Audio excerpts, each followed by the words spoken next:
நாமம் மகிமைப்படுவதாக. இந்த நாளில் ஆண்டவர் நம்மோடு பேச விரும்புகிற ஒரு காரியத்தை குறித்து உங்களோடு கூட பகிர்ந்து கொள்ள போகிறேன். நாம் யாவருக்கும் தெரிந்த, மிக பழக்கப்பட்ட, பலமுறை வாசித்த, மனப்பாடம் செய்யப்பட்ட இந்த 1ஆம் சங்கீதத்திலிருந்து சில சத்தியங்களை ஆவியானவர் நம்மோடு கூட இன்று பேசுவாராக. இந்த சங்கீதம் குறிப்பாக நீதிமானை குறித்தும் துன்மார்க்கனை குறித்தும் பல காரியங்கள் சொல்லப்பட்டிருக்கிறது.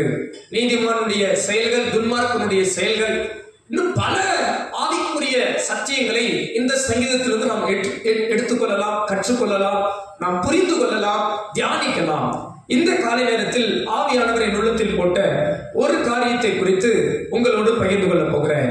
இந்த 1ஆம் சங்கீதத்திலிருந்து நீதிமானின் வாழ்வு என்கிற தலைப்பின் கீழே உங்களோடு கூட சில காரியங்களை பகிர்ந்து கொள்ள போகிறேன். நீதிமானின் வாழ்வு, the life of righteous man. அன்பானவர்களே, இந்த உலகத்தில் எத்தனையோ ஜனங்கள் இருக்கிறார்கள். அவர்களை 2 பகுதியாய் பிரிக்க வேண்டுமானால், 2 பிரிவாய் பிரிக்க வேண்டுமானால், ஒன்று நீதிமான், மற்றொன்று துன்மார்க்கன். இது போல 2 பகுதியாக நாம் பிரிக்க முடியும். இருள், வெளிச்சம், தேவன், பிசாசு. இது போல 2 பிரிவுகளாய் நாம் பிரிக்கும் போது, வலது இடது என்று பிரிக்கும் போது, ஒரு பக்கம் நீதிமானின் வாழ்வு, மற்றொரு பக்கம் துன்மார்க்கரின் வாழ்வு என்று நாம் பிரிக்கலாம். இந்த சங்கீதத்திலிருந்தும் 2 பகுதிகளாக பிரிக்கலாம். ஆனால் இந்த காலை நேரத்தில் ஆவியானவர் நம்மோடு பேச விரும்புகிற ஒரு காரியம் நீதிமானின் வாழ்வு, the life of righteous man. ஒரு நீதிமான் வாழ்வு எப்படி இருக்கும் என்கிற ஒரு அருமையான சாராம்சத்தை இதே சங்கீதத்தில் ஆண்டவர் நமக்கு வைத்திருப்பதை எண்ணி நான் கர்த்தரை துதிக்கிறேன். நான் இந்த வார்த்தையை ஆயத்தப்படுத்தும் போது இந்த வசனத்தின் மூலமாய் ஆண்டவர் என்னோடு பேசின சில காரியங்களை உங்கள் முன் பகிர்ந்து கொடுக்கிறேன். கர்த்தர் தாமே நிச்சயமாய் உங்கள் ஒவ்வொருவரோடு கூட பேசுவாராக. அருகாமையில் இருக்கிறவங்களை பார்த்து சொல்லலாமா? நீதிமானின் வாழ்வு சொல்லுங்க. நீதிமானின் வாழ்வு. ஹல்லேலூயா. இந்த நீதிமானின் வாழ்வு எப்படி இருக்கும்? வாசிக்கலாம். சங்கீதம் 1ஆம் சங்கீதம் முதல் வசனத்தை பாருங்கள். துன்மார்க்கருடைய ஆலோசனையில் நடவாமலும், பாவிகளுடைய வழியில் நில்லாமலும், பரியாசக்காரர் உட்காரும் இடத்தில் உட்காராமலும். சொல்லுங்க அல்லேலூயா. அன்பானவர்களே, நீதிமானின் வாழ்வு எப்படி இருக்கும் தெரியுமா?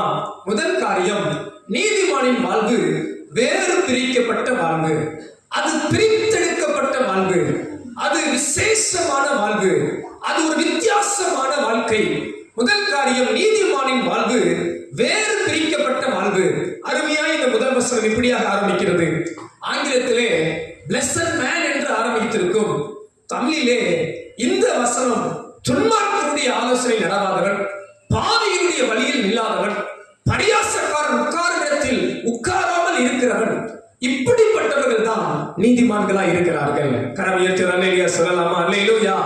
ஒரு நீதிமானுடைய வாழ்க்கை எப்படி இருக்கும் என்றால், அந்த வாழ்க்கை துன்மார்க்கருடைய ஆலோசனையில் நடக்காது.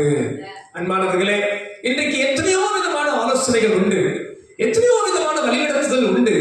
பல துன்மார்க்கருடைய ஆலோசனையில் நடக்கிறவர்கள் பலர் இருக்கிறார்கள். துன்மார்க்கன், பொல்லாதவன், மோசமானவன், பாவி, இப்படிப்பட்டவனுடைய ஆலோசனையில் ஒரு நீதிமான் ஒருபோதும் நடக்க மாட்டான். துன்மார்க்கமான வார்த்தைக்கு செவி கொடுக்க மாட்டான். துன்மார்க்கமானுடைய நடத்துதலுக்கு ஒரு நீதிமான் இணங்க மாட்டான். ஒரு நீதிமான் துன்மார்க்கனோடு இசைந்து போக மாட்டான். துன்மார்க்கத்தோடு இசைந்திருக்க முடியாது. வேதம் அழகாய் சொல்கிறது பார்த்தீர்களா? அவரிடத்தில் எவ்வளவேனும் இருள் இல்லையா? நம் தேவனிடத்தில் கொஞ்சம் கூட இருள் இல்லையா? பாவம் இல்லாதவர், பாவத்தை பாராத சுத்த கண்ணர், நம்மையும் கிருபையினால் ரட்சித்து நீதிமான்கள் ஆக்கி இருக்கிறபடியால் நாம் துன்மார்க்கருடைய ஆலோசனையில் நடவாமல் இருக்க தேவன் விரும்புகிறார். அப்படியானால் ஒரு நீதிமானுடைய வாழ்வு எப்படிப்பட்ட வாழ்வு? எல்லாரையும் கூட சேர்ந்து சொல்லுங்க. வேறு பிரிக்கப்பட்ட வாழ்வு. சொல்லுங்க. வேறு பிரிக்கப்பட்ட வாழ்வு, பிரித்தெடுக்கப்பட்ட வாழ்வு. துன்மார்க்கருடைய ஆலோசனையில் இந்த வாழ்க்கை நடக்காது. ஏன் பாஸ்டர் நம்ம துன்மார்க்கருடைய ஆலோசனை நடக்கக்கூடாது? ரொம்ப சிம்பிள், ரொம்ப எளிமை.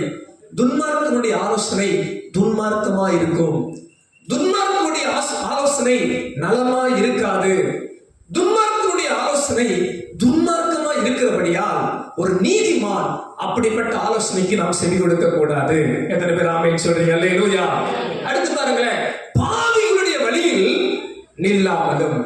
ஒரு துன்மார்க்கனுடைய வாழ்வு வேறு பிரிக்கப்பட்டிருக்கிறபடியால் அவன் பாவிகளுடைய வழிகளுக்கு என்ன பண்ண மாட்டான், போக முடியாது. பாவிகளுடைய வழியில் அவன் நிற்க முடியாது. பாவமான வழியில், நான் இப்படி சொல்ல விரும்புகிறேன், பாவியின் வழி பாவமா இருக்கிறபடியால் ஒரு நீதிமான் பாவத்தில் நின்று கொண்டிருக்க முடியாது. அவன் வேறு பிரிக்கப்பட்ட வாழ்வா இருக்கிறபடியால் அவன் பாவியுடைய வழியில் நிற்க முடியாது. எத்தனை பேர் ஆமென் சொல்றீங்க? அல்லேலூயா. அப்படி என்றால் அன்பானவர்களே, ஒரு நீதிமானின் வாழ்வு துன்மார்க்கத்தின் ஆலோசனையில் நடக்காது, பாவிகளின் பாவமான வழியில் நிற்காது, பரியாசக்காரர் உட்காரும் இடத்தில் உட்காராமலும். அல்லேலூயா.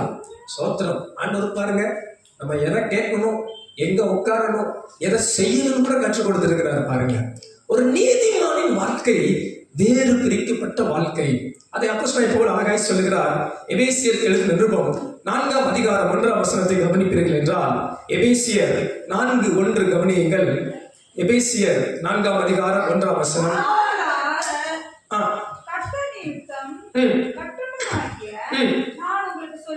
நான் உங்களுக்கு சொல்லுகிற புத்தி என்னவெனில், நீங்கள் அழைக்கப்பட்ட அழைப்புக்கு பாத்திரவான்களாய் நடந்து கொள்ளுங்கள்.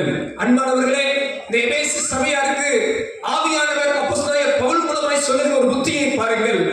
நீங்கள் அழைக்கப்பட்ட அழைப்புக்கு பாத்திரவான்களாய் நடந்து கொள்ளுங்கள். அருகாமையில் இருக்கவங்களை பார்த்து சொல்லுங்க, நீங்கள் அழைக்கப்பட்ட.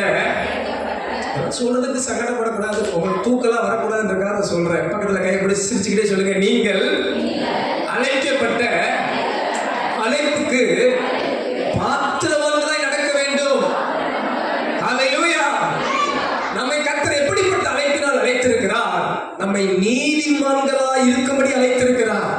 அந்த காலத்தில் இருந்த நம்மை ஆச்சரியமான ஒளிக்கு அழைத்திருக்கிறார். பிசாசின் அதிகாரத்திலிருந்து நித்திய ஜீவ தேவனின் ஆளுகைக்கு நம்மை அழைத்திருக்கிறார். எத்தனை பேர் விசுவாசிக்கிறீங்க? அப்படி அழைக்கப்பட்ட நாம் துன்மார்க்கருடைய ஆலோசனை நடக்க அல்ல, பாவியுடைய வழியில் நடக்க அல்ல, பரியாசக்காரர் உட்காரும் இடத்தில் உட்கார அல்ல, கர்த்தர் நம்மை வேறு பிரித்திருக்கிறார்.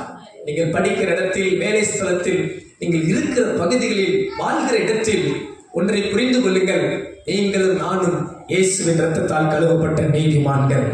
கர்த்தர் நம்மை பரிசுத்தமாக்கி இருக்கிறார்.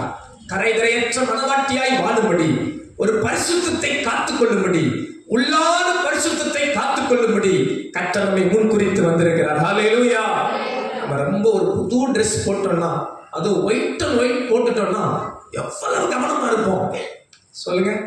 ஒரு வண்டியில உட்கார, ஏற, நடக்க, ஒரு இடத்துல போய் உட்கார்றதுக்கு முன்னாடி இந்த சேர் அழுக்கா இருந்தா கூட என்ன பண்ணிடுவோம், கேட்டு ஒரு துணி வாங்கியாவது தொடச்சிட்டு தான் உட்காருவோம். ஏன்?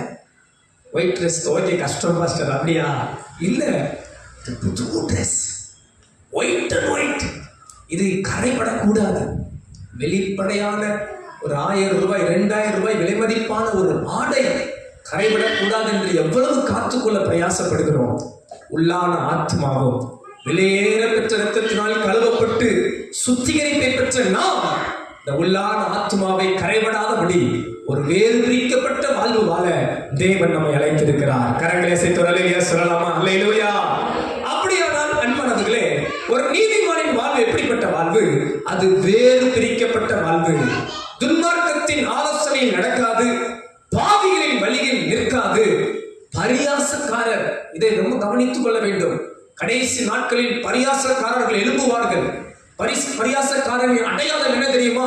அவர்கள் சுய இச்சைகளை நிறைவேற்றுவார்கள். சில வசனங்கள் அவர்களுக்கு காண்பிக்க விரும்புகிறேன். 2 பேதுரு 3:3 வாசியுங்கள். 2 பேதுரு 3:3. முதலாவது நீங்கள் அறிய வேண்டியது என்னவெனில், கடைசி நாட்களில் பரியாசக்காரர்கள் வந்து பாருங்க, அவங்க என்ன வருவாங்களா? கடைசி காலங்களில் பரியாசக்காரர்கள் எப்படிப்பட்டவர்களா இருப்பார்கள்? தங்கள் சுய இச்சைகளின்படியே நடக்கிறவர்களா இருப்பார்கள். அவர் இயேசுவின் வருகை இன்னும் நடக்கவில்லையே, அவர் வரவில்லையே, எப்போதும் போலதான் நடக்கிறது என்று பரியாசம் பண்ணி கொண்டிருப்பார்கள். சுய இச்சைகளை நிறைவேற்றுவதே அவர்கள் விருப்பங்கள். இன்னொரு வசனத்தை கூட பாருங்கள். யூதா எழுதின பொதுவான நிருபம் 18வது வசனத்தை கவனிப்பீர்கள் என்றால், யூதா 18வது வசனம், கடைசி காலத்திலே தங்கள் துன்மார்க்கமான இச்சைகளின்படி நடக்கிற பரியாசக்காரர்கள் தோன்றுவார்கள் என்று உங்களுக்கு சொன்னார்களே. கடைசி காலத்தில் எப்படிப்பட்ட பரியாசக்காரர்கள் தோன்றுவார்களாம்? தங்களுடைய இச்சைகளுக்கு ஏற்ற நடக்கிற பரியாசக்காரர்கள் தோன்றுவார்கள். அன்பு சபையாரே, தேவ பிள்ளைகளே, நீதிமான்களாய் இருக்கும்படி அழைக்கப்பட்ட தேவ சபையை நாம் விழித்துக் கொள்ளுவோம். இந்த கடைசி காலத்தில் இந்த உலகம் சுய இச்சைகளின் பின்பாக ஓடிக்கொண்டிருக்கிறது. சுய இச்சைகளை நிறைவேற்ற வாஞ்சித்துக் கொண்டிருக்கிறது. பொல்லாங்கனவைகளை நடப்பிக்க தேடிக்கொண்டிருக்கிறது. பாவமானவைகளை நிறைவேற்ற தீவிரித்துக் கொண்டிருக்கிறது. ஆனால் உங்களையும் என்னையும் கர்த்தர் வேறு பிரித்தார் என்பதை மட்டும் மறந்து விடாதிருங்கள். நீங்கள் அழைக்கப்பட்ட அழைப்பை மறந்து விடாதிருங்கள்.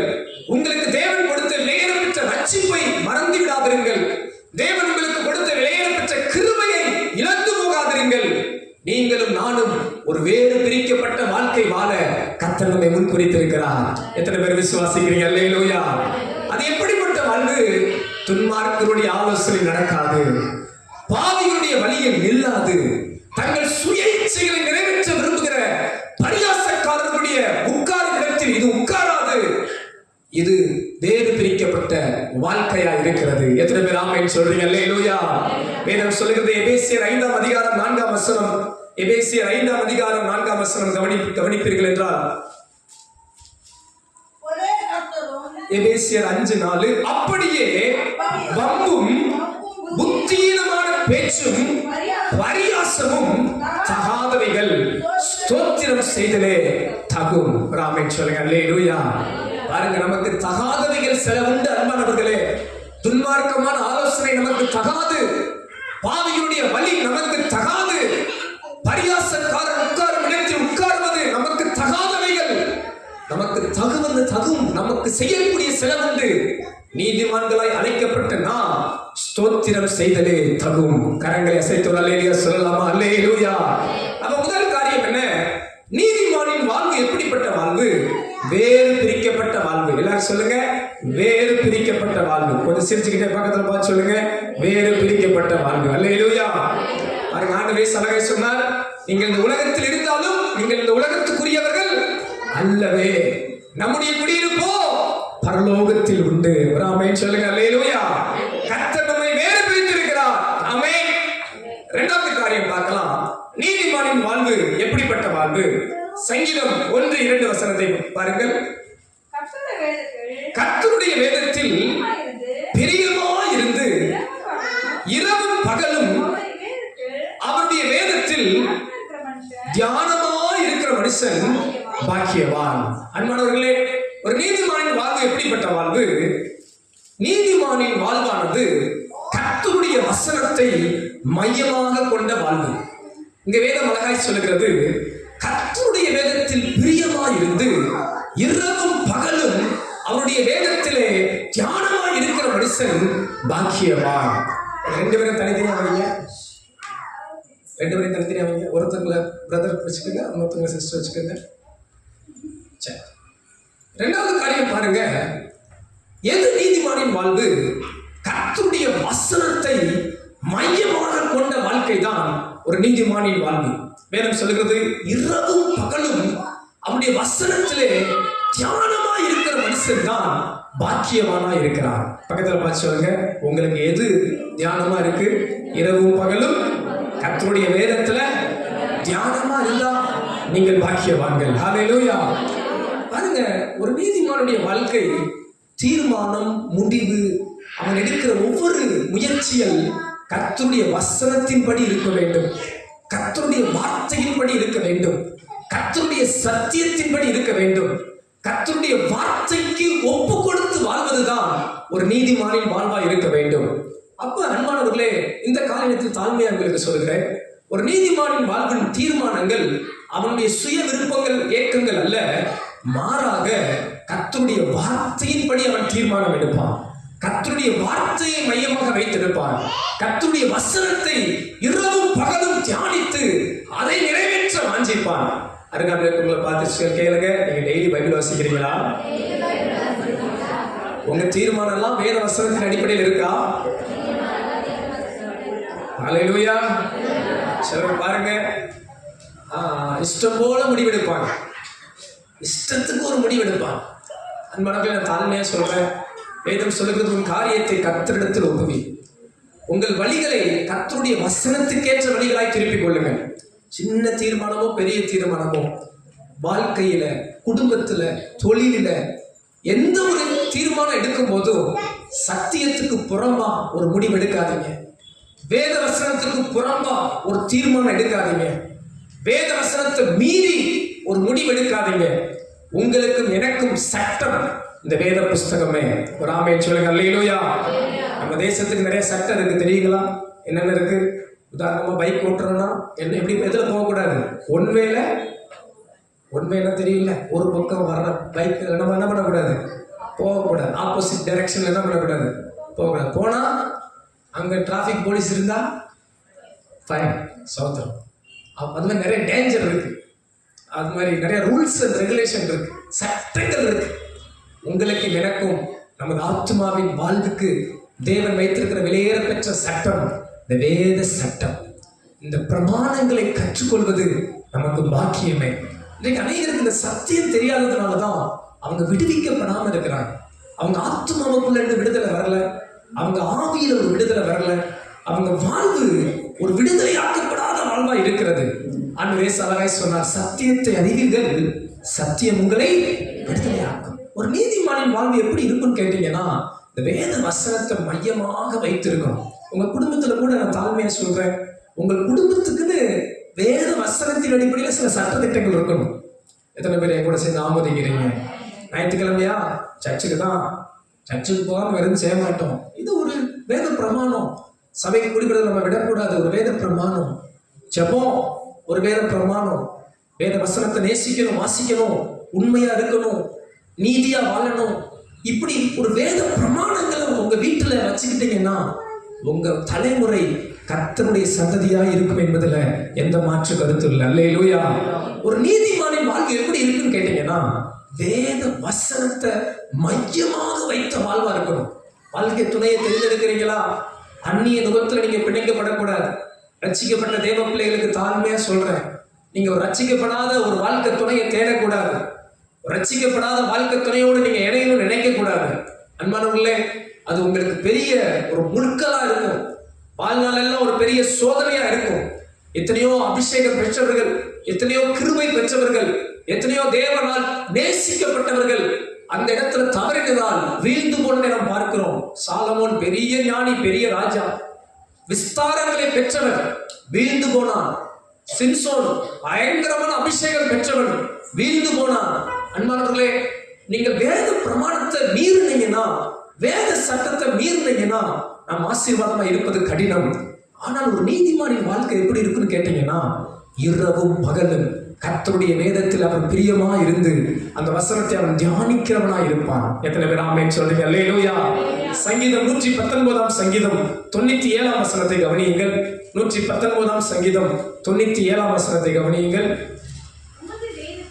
உமது வேதத்தில் நான் எவ்வளவு பிரியமாயிருக்கிறேன், நாள் முழுவதும் அது என் தியானம். அன்பானவர்களே, இந்த சங்கீதக்காரன் சொல்கிறான், உமது வேதத்தில் நான் எவ்வளவு பிரியமா இருக்கிறேன். இந்த வருடத்தில் ஒரு முறையாவது வேதத்தை வாசித்து முடிச்சிட்டீங்களா? ஒரு புதிய ஏற்பாடாவது வாசித்து முடிச்சிருக்கிறீங்களா?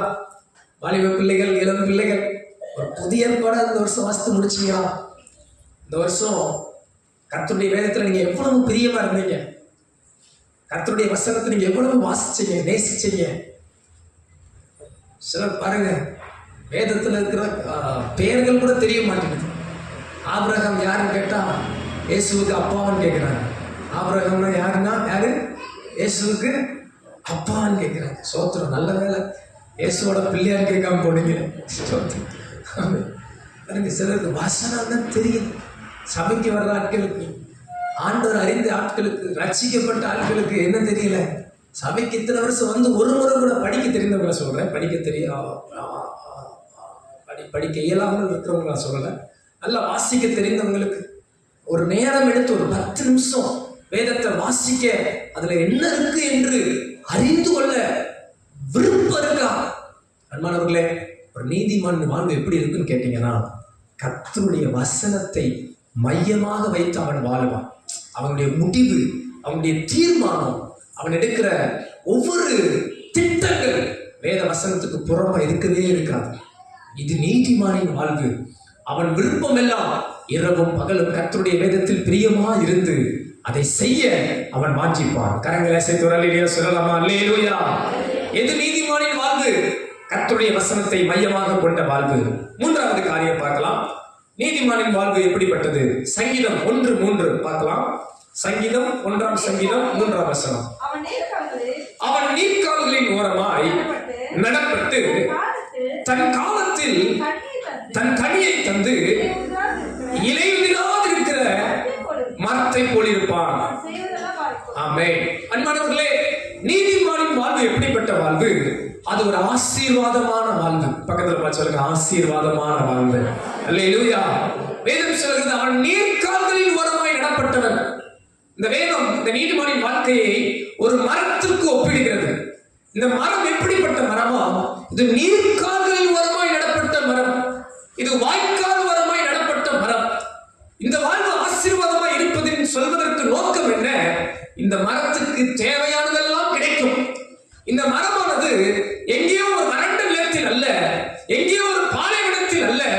இந்த மரம் நீர்க்கால்கள் ஓரமாய், ஒரு வாய்க்கால் ஓரமாய் வளர்ந்து கொண்டிருக்கிறது. காரணம், ஆண்டவர் இந்த மகனை ஆசீர்வதிக்கிறார், இந்த தேவ பிள்ளையை ஆசீர்வதிக்கிறார். இந்த நீதிமானின் வாழ்வு ஆசீர்வாதமான வாழ்வாய் இருப்பதன் என்று எதை வெளிப்படுத்துகிறது? இந்த மரம் நீர்க்கால்களில் ஓரமாய் நடப்பட்டிருக்கிறது. அன்பானவர்களே, தாழ்மையாய் சொல்கிறேன், உங்கள் வாழ்வும் அது நீர்க்கால்களில் ஓரமாய் நடப்பட்ட வாழ்வாய் இருப்பதாக. உங்கள் தேவைகளை கர்த்தர் சந்திப்பாராக. உங்களுக்கு வேண்டிய போசாக்கை தேவன் கொடுப்பாராக. இந்த மரம் கஷ்டப்பட வேண்டியதில்லை. இந்த மரம் எங்கேயும் அலைந்து தெரிய வேண்டியதில்லை. வாய்க்கால் இதை சந்தித்துக் கொண்டே செல்கிறது. நீரானது இதை பட்டுக்கொண்டே இருக்கிறது. எப்போதும் இதற்கு நீர் பாய்ச்சல் இருந்து கொண்டே இருக்கிறது. காரணம், இது நீர்க்கால்களில் ஓரமாய் இருக்கிறது. அன்பானவர்களே, நீதிமானின் வாழ்வு இப்படித்தான். நீதிமானை கர்த்தர் அப்பத்துக்கு இறந்து திரிய விடமாட்டார். நீதிமானின் சந்ததி அப்பத்துக்கு இறந்து திரிவதில்லை. நீதிமான் கைவிடப்படுவதில்லை. காரணம், கர்த்தர் அவனை போஷிக்கிறார். கர்த்தர் அவனை போஷித்து நடத்துகிறார். அவன் தேவைகளை சந்திக்கிறார்.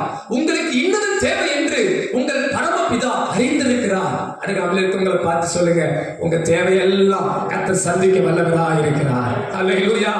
காரணம், நீங்கள் நீர்க்கால்களின் ஓரமாய் நடப்பட்ட மரம் போல் இருக்கிறீர்கள். எத்தனை பேர் அதை விசுவாசிக்கிறீங்க? பக்கத்துல பார்த்து சொல்லுங்க, உங்களுக்கு என்ன குறை சிஸ்டர்? கொஞ்சம் சிரிச்சுட்டு சொல்லுங்க, உங்களுக்கு என்ன குறை சிஸ்டர்? நீங்க நீதிமானா இருக்கிறனால உங்களுக்கு ஆசீர்வாதம் தானா வரும். நம்ப மாட்டேன்றீங்க பாத்தீங்களா? சிரிச்சுக்கிட்டு சொல்ல மாட்டேன்றீங்க பாருங்க. ஆசீர்வாதம் எப்படி வரும்? தானா. ஏன்? நீங்க நீர்க்கால்களில் ஓரமாய் நடப்பட்டிருக்கிற ஒரு மரம். அல்லேலூயா. எத்தனை பேர் அதை விசுவாசிக்கிறீங்க? நான் நீர்க்கால்களின் ஓரமாய் நடப்பட்ட ஒரு மரம். கர்த்தர் என்னை ஆசீர்வதிப்பார். ஏனென்றால் நீதிமானின் வாழ்வு அப்படிப்பட்ட வாழ்வுதான். அவன் நீர்க்கால்களில் ஓரமாய் நடப்பட்டிருக்கிறவன். அவனுக்கு வேண்டிய போஷாக்கை கர்த்தரே தருவார். அவன் தேடி அடைவதல்ல, இவனை தேடி நன்மை உண்டாகும். எத்தனை பேர் அதை விசுவாசிக்கிறீங்க? நம்புங்க. நான் எதையும் தேடி ஓட வேண்டாம். கர்த்தரே எனக்காக காரியங்களை வாய்க்க பண்ணுவார். அல்லேலூயா. அதுக்காக சோம்பேறியா இழுத்து புத்தி தூங்கிக்கிட்டு ஆண்டவரே எனக்கு சோறு விட்டுன்னு சொன்னீங்க, சோத்திரம். சோம்பேறிய கர்த்தர் என்ன பண்ண மாட்டார்? ஆசீர்வதிக்கவே மாட்டார். சோம்பேறி கையிலால இருக்கிறவனுக்கு பசிதான் இருக்கும். அவன் எல்லாம் வசனம் சொல்லுது, அவனுடைய தோட்டங்கள் எல்லாம் ஒரு முட்செடிகள் போல இருக்கும். சுறுசுறுப்புள்ளவன் கையோ செழிக்கும். அல்லேலூயா. வாக்குத்தத்த வசனம், நீ பரவாயில்ல போய் இழுத்து குத்தி தூங்கிடலாம், படிக்காமே உட்கார்ந்துடலாம், வேலைக்கு போகாம பணம் கொட்டிடும் நினைச்சா அது மூட நம்பிக்கையிலும் பெரிய முட்டாள்தனம். ஆமென். தேவன் நமக்கான காரியங்களை பார்த்துக் கொள்ள வல்லவராய் இருக்கிறார். அல்லேலூயா. அப்ப நீதிமானின் வாழ்வு எப்படிப்பட்ட வாழ்வு? அது நீர்க்கால்களின் ஓரமாய் இருக்கிற ஒரு வாழ்வு. அதற்கு ஏற்ற போஷாக்கு கிடைக்கும். அதற்கு ஏற்ற வேலைகளிலே தேவன் தமது போஷாக்கை கொடுத்து கொண்டே இருப்பார். அது நீர்க்கால்களில் ஓரமாய் நடப்பட்ட மரம். அது மட்டும்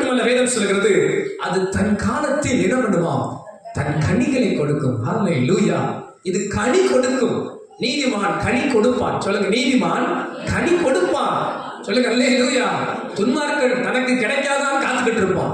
யாராவது நமக்கு தரமாட்டாங்களா, யாராவது நம்மளை நடத்த மாட்டாங்களா, யாராவது நமக்கு ஆசீர்வாதமா இருக்க மாட்டாங்களா நினைப்பான். ஆனா பாருங்க, நீதிமான் இவன் பிறருக்கு கனி கொடுப்பான். இவன் வாழ்வு பிறருக்கு ஆசீர்வாதமா இருக்கும். நீதிமானின் வாழ்வு அநேகருக்கு ஆசீர்வாதமா இருக்கும். எத்தனை பேர் அதை விசுவாசிக்கிறீங்க? அது தன் காலத்தில் தன் கனிகளை கொடுக்கிற ஒரு மரம் போல் இருக்கும். நீதிமானின் வாழ்வு சாதாரணமான வாழ்க்கை அல்ல, அது ஒரு கனியுள்ள வாழ்வு. அது ஆசீர்வாதத்தின் அடையாளமா இருக்கிற வாழ்வு. வேதம் சொல்லுகிறது, அவன் இலையுதிராதிருக்கிற மரத்தை போல் இருப்பான். அவன் பச்சை பசேன் என்று இருப்பான். அது ஒரு ஆசீர்வாதத்தின் அடையாளம். அவன் இலையுதிராத இருக்கிற மரம். அவன் அநேகருக்கு நிழலாய் இருக்கிற மரம். அநேகர் வந்து தங்குகிற மரம். அநேகர் வந்து ஆசீர்வதிக்கப்படுகிற ஒரு மரம். இந்த மரத்திலே இலை உதிராது. எத்தனை பேர் விசுவாசமா ஆமென் சொல்ல முடியும்? அல்லேலூயா. இது நீதிமானின் வாழ்வின் அடையாளங்கள். நீதிமானின் வாழ்வின் அடையாளங்கள். நீதிமானின் வாழ்வு அது ஒரு ஆசீர்வாதமான வாழ்வு. அது நீர்க்காலில் ஓரமாய் நடப்பட்ட மரம், கனி தருகிற மரம், பச்சை பசேல் என்று இருக்கிற மரம். கரங்களை அசைத்து அல்லேலூயா சொல்லலாமா? அல்லேலூயா. அப்ப மூன்றாவது காரியம் என்ன? நீதிமானின் வாழ்வு ஆசீர்வாதமான வாழ்வு. ஆமென். அடுத்த ஒரு காரியம் பார்க்கலாம். சங்கீத புஸ்தகம் 1ஆம் சங்கீதம் 3ஆம் வசனத்தை மீண்டும் வாசிக்கலாம். 3-4 வாசியுங்கள்.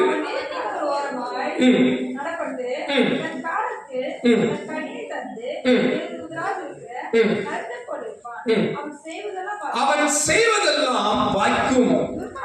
துன்மார்க்கரோ அப்படி இராமல் காற்று பறக்கடிக்கும் பதரை போல் இருக்கிறார்கள்.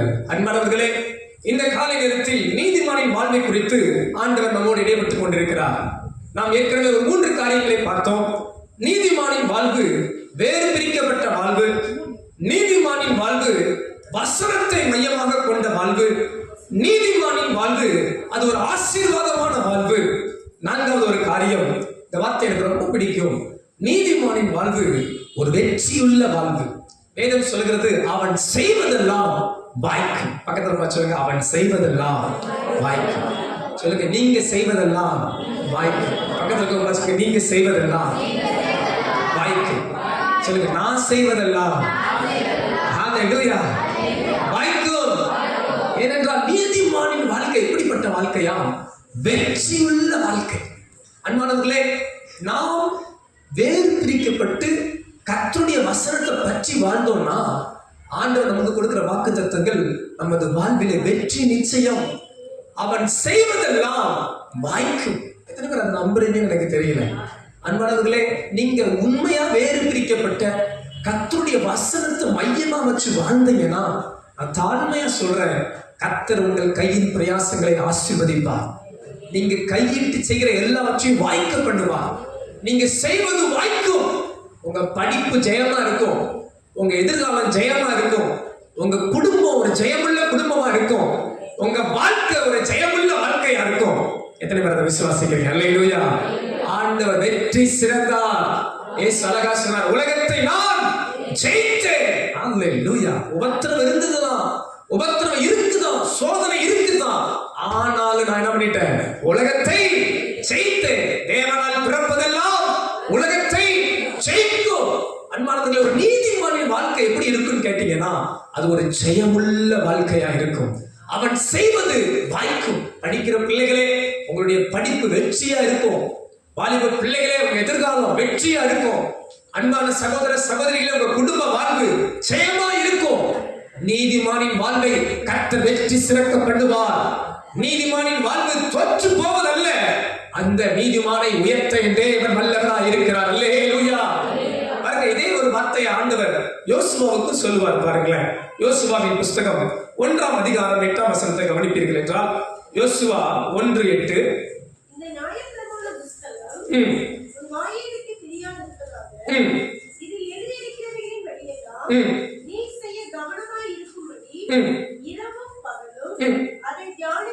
அதை தியானித்துக் கொண்டிருப்பாயாக, அப்பொழுது நீ உன் வழியை வாய்க்க பண்ணுவாய். அப்பொழுது புத்திமானாயும் நடந்து கொள்ளுவாய். அன்பானவர்களே, நடக்கும் போது யோசுவாவுக்கு தேவன் ஒரு வாக்கு கொடுத்தார். அப்பொழுது நீ உன் வழியை வாய்க்க பண்ணுவாய். You will be success in your ways. உன் வழிகளிலே வெற்றி உண்டாகும், ஜெயம் உண்டாகும், அது வாய்க்கும், அவன் செய்வது வாய்க்கும், நிறைவேறும் என்ற வாக்குத்தத்தத்தை கொடுத்தார். இந்த காலை நேரத்தில் இங்க இருக்க ஒவ்வொருவரையும் பார்த்து சொல்கிறேன், கர்த்தர் உங்கள் வழிகளை வாய்க்க பண்ணுவார், உங்கள் செயல்களை வாய்க்க பண்ணுவார், உங்கள் வாழ்வை ஜெயமுள்ள வாழ்வாய் மாற்றுவார். யோசுவாவின் வாழ்வை பார்ப்பீர்கள் என்றால் அவன் 31 பெரிய ராஜாக்களை வீழ்த்தினான். வேதம் சொல்லுகிறது, யோசுவா 12ஆம் அதிகாரம் 24ஆம் வசனத்தை பார்ப்பீர்கள் என்றால், யோசுவா 12ஆம் அதிகாரம் 24ஆம் வசனத்தை பார்ப்பீர்கள் என்றால், திர்சாவின் ராஜா 1 ஆக இவர்கள் எல்லாரும் 31 ராஜாக்கள். இந்த யோசுவா கானான் தேசத்தை சுதந்திரிக்க 31 பெரிய ராஜாக்களை வீழ்த்தி அவன் ஜெயம் கொண்டவனாய் காணப்பட்டான். கரங்களை உயர்த்தி அல்லேலூயா சொல்லலாமா? அல்லேலூயா. ஒரே ஒரு இடத்தில் அவன் வீழ்ந்து போனான். ஆயி பட்டணத்திலே இஸ்ரவேலர்கள் முறியடிக்கப்பட்டார்கள். காரணம் என்ன? அங்கே தேவனுக்கு பிரியமில்லாதது இருந்தது.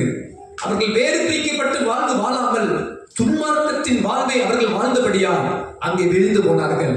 மற்றபடி இந்த யோசுவாவின் யுத்தங்கள் ஜெயமுள்ள யுத்தங்களாகவே இருந்தது. அல்லேலூயா. இவருக்கு விரோதமாய் ஒருவனும் எழும்ப முடியாது இருந்தது. இவர் வாழ்வெல்லாம் ஜெயமுள்ள வாழ்வாய் இருந்தது. அன்பானவர்களே, உங்களுடைய தோல்வியிலே நீங்கள் பாடங்களை கற்றுக்கொள்கிறீர்களா? நீங்கள் இடரும் போது பாடங்களை கற்றுக்கொள்கிறீர்களா? சில நேரம் பாருங்க, நம்ம அந்த பாடங்களை கற்றுக்கொள்ள கவனிப்பதே இல்லை. ஏன் நம்ம தடுமாறினோம்? ஏன் நம்ம விழுந்து போனோம்? ஏன் நம்மால் ஜெயம் பெற முடியவில்லை?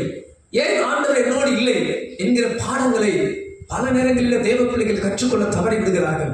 கடந்த நாட்களிலே ஒரு அன்பான குடும்பத்தை நான் சந்திக்க நேரிட்டது. அவர்கள் வாழ்வில் பெரிய போராட்டங்களை சந்தித்தார்கள். அவர்களுக்கு நான் ஜெபித்து ஆலோசனை கொடுத்து வரும்போது ஆவியானவர் உள்ளத்தில் ஒரு வார்த்தையை வைத்தார். அதை உங்களுக்கு நான் சொல்ல விரும்புகிறேன்.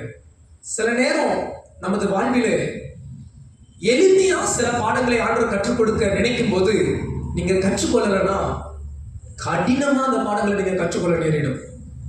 எளிமையா உங்களுக்கு சில பாடங்களை ஆண்டவர் கற்றுக் கொடுக்க விரும்புறார்.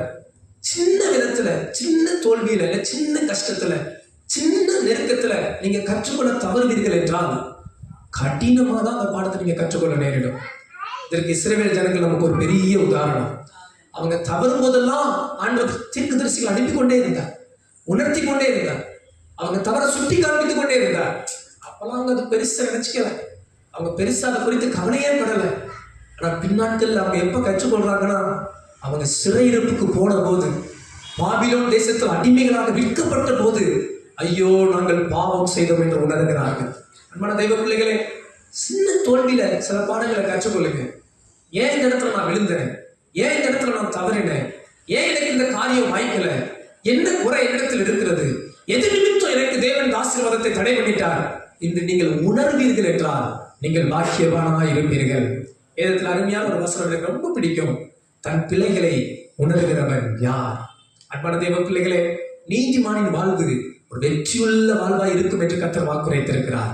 ஒருவேளை உங்க படிப்பு ஜெயமா இல்லை, உங்க எதிர்காலம் ஜெயமா இல்லை, உங்க வாழ்க்கை ஜெயமா இல்லை, உங்க குடும்பம் ஒரு ஜெயமுள்ள வாழ்க்கையா மாற தடுமாறுறீங்கன்னா ஆண்டவர்கிட்ட கேளுங்க, ஆண்டவரே நாங்க இன்னும் நீதியில் நடக்க, நீதிமானாய் வாழ எங்களை பலப்படுத்தும் ஆண்டவரே. என் வாழ்வும் ஒரு ஜெயமுள்ள வாழ்வா இருக்க என்னை அர்ப்பணிக்கிறேன் என்று ஒப்பு கொடுங்க. கர்த்தர் உங்கள் வாழ்வை ஒரு ஜெயமுள்ள வாழ்வாகவே மாற்றுவார். எத்தனை பேர் விசுவாசிக்கிறீங்க? நான் ஆணித்தரமா நம்புறேன். இங்க இருக்கிற ஒவ்வொருவரையும் ஆண்டவர் ஒரு வெற்றியுள்ள வாழ்க்கை வாழ தெரிந்து கொண்டிருக்கிறார். நீங்கள் கொள்ளாமலே ஜெயித்தீர்கள், இந்த உலகத்தை ஜெயிப்பீர்கள். கர்த்தருக்காக ஜெயம் எடுக்கிற பிள்ளைகளாய் ஆண்டவர் இந்த உலகத்தில் உங்களை வைத்திருக்கிறார். ஜீவ வசனத்தை பிடித்துக் கொண்டு இந்த உலகத்திலே சுடர்களை போல பிரகாசிக்க தேவன் உங்களை முன்குறித்திருக்கிறார். விசுவாசிக்கிறவங்க கரங்களை அசைத்து அல்லேலூயா சொல்லலாமா? அல்லேலூயா. நீதிமான் செய்வது வாய்க்கும். ஆனா வேதம் சொல்றாங்க, துன்மார்க்கரும் அப்படி இல்லை. அவன் காற்று பறக்கடிக்கும் பதரை போல் இருப்பான். அவன் பதரை போல் இருப்பான். அவன் தூற்றப்பட்டு போவான். அவன் நிலையற்றவனாய் இருப்பான். அவனுடைய வாழ்வு வாய்க்காது, அது வாய்ப்பது போல் இருக்காது. கர்த்தர் நீதிமானே அவன் செய்வதை வாய்க்க பண்ண வல்லமையுள்ள தேவனா இருக்கிறார். ஹல்லேலூயா. இங்க இருக்கிறவங்க ஒவ்வொருவரையும் பார்த்து நான் உற்சாகப்படுத்துகிறேன். உங்கள் வாழ்வு ஒரு நீதிமானின் வாழ்வாய், ஜெய வாழ்வாய் இருக்க கர்த்தர் உங்களை முன்குறித்திருக்கிறார். ஹல்லேலூயா. ஒரு நீதிமானின் வாழ்வு எப்படிப்பட்ட வாழ்வு? அது வேறு பிரிக்கப்பட்ட வாழ்வு, அது வசனத்தை மையமாக கொண்ட வாழ்வு, அது ஆசீர்வதிக்கப்பட்ட வாழ்வு, அது ஒரு வெற்றியுள்ள வாழ்வு. கடைசியாக ஒரு காரியம், நீதிமானின் வாழ்வு எப்படிப்பட்ட வாழ்வு? சங்கீத புஸ்தகம் 1ஆம் சங்கீதம் 6வது வசனத்தை கவனியுங்கள். கர்த்தர் நீதிமானின் வழியை அறிந்திருக்கிறார், துன்மார்க்கரின் வழியோ அழியும். அருமையான ஒரு வார்த்தை. கர்த்தர் நீதிமானின் வழியை அறிந்திருக்கிறார், துன்மார்க்கரின் வழியோ அழியும். வேதத்தில் பார்த்தீர்கள் என்றால் சில எதிர்ப்பதமான வார்த்தைகள் இருக்கு பாருங்க. இந்த இடத்துல ஒருவேளை இந்த வசனத்தின் நடை எப்படி இருந்திருக்கலாம்னா, துன்மார்க்கரின் வழி அழியும், நீதிமானின் வழி அழியாது, இல்ல வேற விதத்தில் இருந்திருக்கலாம். ஆனால் இந்த இடத்துல வேத வசனம் எப்படி சொல்லியிருக்கு? கர்த்தர் நீதிமான்களின் வழியை அறிந்திருக்கிறார், துன்மார்க்கரின் வழியோ அழியும். இன்னொரு மொழிபெயர்ப்பில் நான் வாசித்தேன், அழகா அந்த வார்த்தை இன்னும் நேர்த்தியா இருந்தது. கர்த்தர் நீதிமானின் வழியை கண்காணிக்கிறார், துன்மார்க்கரின் வழி அழிந்து போகிறது. அது குறித்து இன்னும் பல மொழிபெயர்ப்புகளை படித்த போது நான் புரிந்து கொண்ட ஒரு வார்த்தை, நீதிமானின் வாழ்வு ஒரு பாதுகாக்கப்பட்ட வாழ்வு. அல்லேலூயா. துன்மார்க்கருடைய வாழ்க்கை அழிஞ்சு போகிறது, அது அழிந்து போகிறான். துன்மார்க்கன் உள்ளேக்குள் தலைத்து அவன் அழிந்து போகிறவனா இருக்கிறான். ஆனால் நீதிமான்களின் வழியை கர்த்தர் அறிந்து வைத்திருக்கிறார், அவன் பாதையை அறிந்து வைத்திருக்கிறார், அவன் பாதையை கண்காணிக்கிறார், அவன் எங்கே போகிறான், எங்கே வருகிறான்.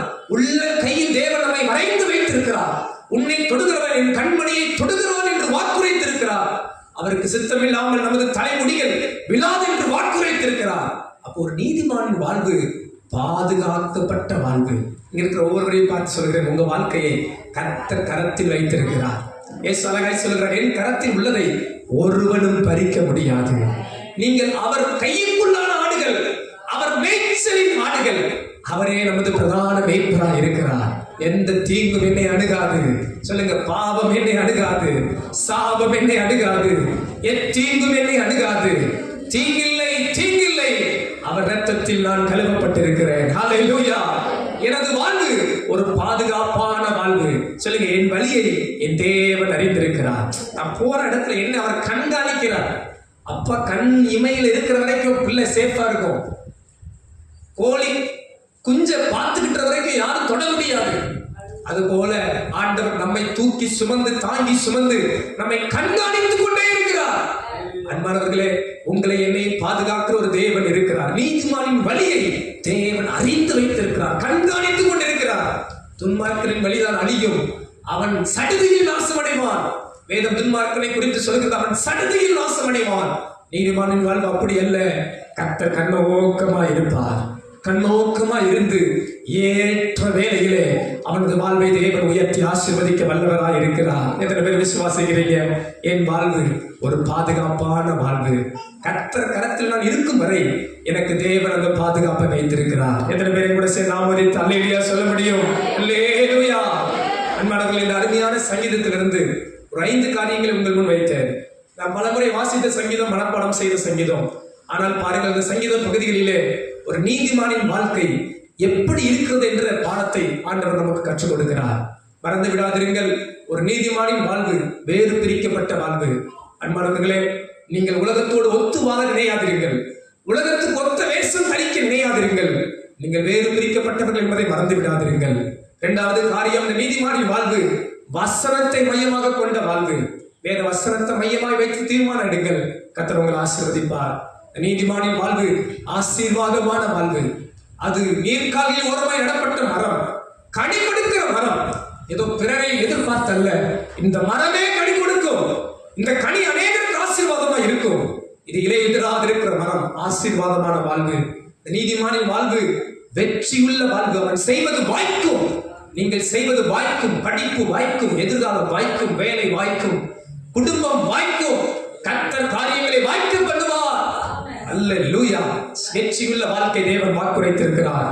நீதிமானின் வாழ்வு பாதுகாப்பான வாழ்வு. என் வாழ்வு கர்த்தர் கரத்தில் இருக்கிறது. எத்தனை பேர் அப்படி சொல்ல முடியும்? என் வாழ்க்கை கர்த்தர் கரத்தில் இருக்கிறது. அல்லேலூயா. அவர் என்னை தாங்குகிறார், அவர் என்னை ஏந்துகிறார். ஆண்டவர் சொல்றார், நான் உன்னை தாங்குவேன், ஏந்துவேன், தப்புவிப்பேன், சுமப்பேன் என்று சொல்லியிருக்கிறார். நீதிமானின் வழியை அவர் அறிந்திருக்கிறார், என் வழியை அவர் அறிந்திருக்கிறார். துன்மார்க்கரின் வழி அழியும், நீதிமானின் வாழ்வு பாதுகாப்பான வாழ்வு. அல்லேலூயா. ஒரே ஒரு உண்மை சம்பவத்தை நான் சொல்லி என் வார்த்தையை நிறைவு செய்ய விரும்புகிறேன். கடந்த நாட்களிலே ஒரு சாட்சியை நான் கேட்க நேரிட்டது. அந்த சாட்சி, ஒரு அன்பான சகோதரி அந்த சாட்சியை சொன்னார்கள். பல ஆண்டுகளுக்கு முன் நடந்த ஒரு உண்மை சம்பவம், அவர்கள் வாழ்வில் நடந்த ஒரு சாட்சி. அவர்கள் 2 சகோதரிகள். அவங்களுடைய அப்பா ஆந்திரா பட்டணத்திலே எம்எல்ஏவாக இருந்திருக்கிறார். அவர் நல்ல ஒரு தேவ மனிதராக இருந்தபடியால் பல பிரச்சனை, பல போராட்டங்கள் அவருக்கு வந்து அவரை யாரோ கொலை செய்து விட்டார்கள். பாருங்க, அவங்க அப்பா உயிரோடு இருக்கிற வரைக்கும் இவங்களுக்கு நல்ல வாழ்வு, நல்ல ஆசீர்வாதங்கள் எல்லாம் இருந்தது. ஆனால் அப்பா மரித்து போய்விட்டார். பெரிய போராட்டம், தாய் ரொம்ப கஷ்டப்பட்ட நிலைமை, இவங்க குடும்ப சூழ்நிலை அப்படியே மாறிவிட்டது. இவர்களுடைய படிப்புக்கு ரொம்ப கஷ்டப்பட்டாங்க, கல்லூரி படிப்பு முடிக்க ரொம்ப கஷ்டப்பட்டாங்க. குடும்பத்தை நடத்துகிற பொறுப்பு இந்த சகோதரி மேல் வந்தது. ஆனால் அந்த சகோதரி ஆண்டவர் ரொம்ப நேசிக்கிற சகோதரி, ஜெபிக்கிற சகோதரி, சாட்சியுள்ள சகோதரி, கர்த்தரை தேடுகிற ஒரு சகோதரி. தன்னுடைய கல்லூரி படிப்பை முடிச்சுட்டு முதல்ல வேலைக்கு போகும்போது அவங்களுக்கு கிடைச்ச சம்பளம் 5000 ரூபாயா. அந்த 2000 ரூபாய் அந்த பெங்களூர்ல அவங்க தங்குறதுக்கும் சாப்பிட்றதுக்குமே 2000 ரூபாய் செலவு பண்ணணும். 2000 ரூபாய் குடும்பத்துக்கு அனுப்புவாங்களாம். மீதி 1000 ரூபாய் தான் அவங்ககிட்ட இருக்குமா. அதுல வாரம் தவறாம சர்ச்சுக்கு போய் அதுல தசமபாகம் 500 ரூபாய் கொடுத்து 500 ரூபாயை கை செலவு வச்சு வாழ்ந்தாங்களாம். அவங்க சொன்ன சாட்சியை நான் அப்படியே உங்களோட பிரதிபலிக்க விரும்புகிறேன். அப்படிதான் அவங்க வாழ்க்கை நடந்து கொண்டிருந்ததா. அவங்களுக்கு ஒரு ஆசை வந்துச்சா, ஐயோ நம்ம இந்தியாவில் இருந்தால் நல்லா இருக்காது. ஏன்னா அவங்க அப்பா கடந்து வந்த பாதை இதெல்லாம் நினைச்சு அவங்க நினைச்சு ஆண்டு ஜோம் பண்ணாங்க. ஆண்டவரே, நான் எப்படியா அமெரிக்கா தேசத்துக்கு போயிடணும், நான் டாலர்ல சம்பாதிக்கணும். அமெரிக்கா தேசத்தில் நமக்கு எப்படி ரூபாயோ அங்க டாலர், அமெரிக்க டாலர், நான் டாலர்ல சம்பாதிக்கணும்ன்ற ஆசை அவங்களுக்கு. அதுக்காக அவங்க ரொம்ப கடினமா படிச்சாங்க, முயற்சி செஞ்சாங்க, வேலை பார்த்தாங்க. இவங்க வருமானம் உயர்ந்துச்சு. 5000 ரூபாயிலிருந்து 15000 ஆச்சு. இப்படி வருமானம் 50000 ஆச்சு. கர்த்தர் அவங்களை உயர்த்தி கொண்டே வந்தார். நல்ல சம்பளத்தை ஆண்டவர் கொடுத்தார். அப்பயும் அவங்க தொடர்ந்து ஆண்டவர் பிடிக்கலையாம். ஆண்டவர் பிடிச்சுக்கிட்டாங்களாம், ஜெபிச்சாங்களாம், ஊழியம் செஞ்சாங்களாம், சபையில ஒரு சிறுவர் ஊழியம் செய்வாங்களாம், வாலிபர் ஊழியம் செய்வாங்களாம். ஆண்டவருக்கு வைராக்கியமா ஒரு வாரம் ஆராதனை விட மாட்டாங்களாம். ஆண்டவரோட உறவுல ஸ்திரமா இருந்தாங்களாம். போராட்டம் வந்தது, பிரச்சனை வந்தது, கஷ்டம் வந்தது, பாடுகள் வந்தது. இப்படி வந்த போது எங்களுக்கு ஒரு நேரம் வந்ததான், சரி நம்ம ஒரு பிசினஸ் ஆரம்பிப்போம். அவங்க தனியா ஒரு பிசினஸ் ஆரம்பிக்க ஆரம்பிச்சாங்க. பாருங்க, எளிமையான காரியம் இல்லை. ஒரு லேடி ஒரு பிசினஸ் ஆரம்பிக்கிறது சாதாரணமான காரியம் இல்லை. ஒரு பிசினஸ் ஆரம்பிச்சாங்களாம். அதுலயும் பெரிய போராட்டங்கள். கொரோனாவின் நாட்கள்ல அதுக்கு முன்பாக நல்ல பிசினஸ் டெவலப் ஆச்சா, பயங்கரமான ஒரு growth பிசினஸ்ல இருந்துச்சான். திடீர்னு பார்த்தா அந்த லாக்டவுன் அந்த காலத்துல ரொம்ப கடினமான பாதைக்குள்ளலாம் போனாங்களாம். அப்பயும் பாருங்க, அவங்க ஆண்டவரை விடவே இல்லை. கர்த்தரை தேடுகிற பிள்ளையாய், ஆண்டவரை நேசிக்கிற பிள்ளையாய், ஆண்டவருக்காக சாட்சியுள்ள பிள்ளையாய், உண்மையுள்ள பிள்ளையாய், கர்த்தரை கனம் பண்ணுகிற பிள்ளையாய் அவங்க வாழ்ந்து கொண்டே இருந்தாங்களாம். ஆண்டவர் அவங்க சொல்லும்போது சொன்னாங்க, என் தேவன் என்னை கைவிடவே இல்லை, நான் அவரை நம்பின நான் வெட்கப்பட்டு போகவே இல்லை. என்னை இதுவரைக்கும் என் தேவன் ஆச்சரியமா நடத்தி கொண்டு வந்தார், இதுவரைக்கும் என் தேவன் என்னை கைவிடாமல் நடத்தி கொண்டு வந்தார் அப்படின்னு சொல்லிட்டு அவங்க கடைசியா சொல்லும்போது சொன்னாங்க, நான் அமெரிக்காவில் போய் சம்பாதிக்கணும், டாலர்ல சம்பாதிக்கணும்னு ஆசைப்பட்டேன். ஆனா இன்னைக்கு என் கம்பெனிக்கு வருகிற வருமானம் முழுவதும் அமெரிக்க தேசத்துல இருந்து வருது. நான் ஒரு ஐடி கம்பெனியில ஆரம்பிச்சு அவங்க ரன் பண்ணிக்கிட்டு இருக்கிறாங்களாம். முழு இன்கம் இந்திய தேசத்துல இருந்து வந்தது பணம் இல்ல, முழுக்க எனக்கு அமெரிக்க கம்பெனில இருந்து வருது. எனக்கு கீழே 30 பேர் வேலை பார்க்கறாங்க. இன்னைக்கு எனக்கு மாசம் என் கம்பெனியோட இன்கமே 4 கோடி ரூபான்னு சொன்னாங்க.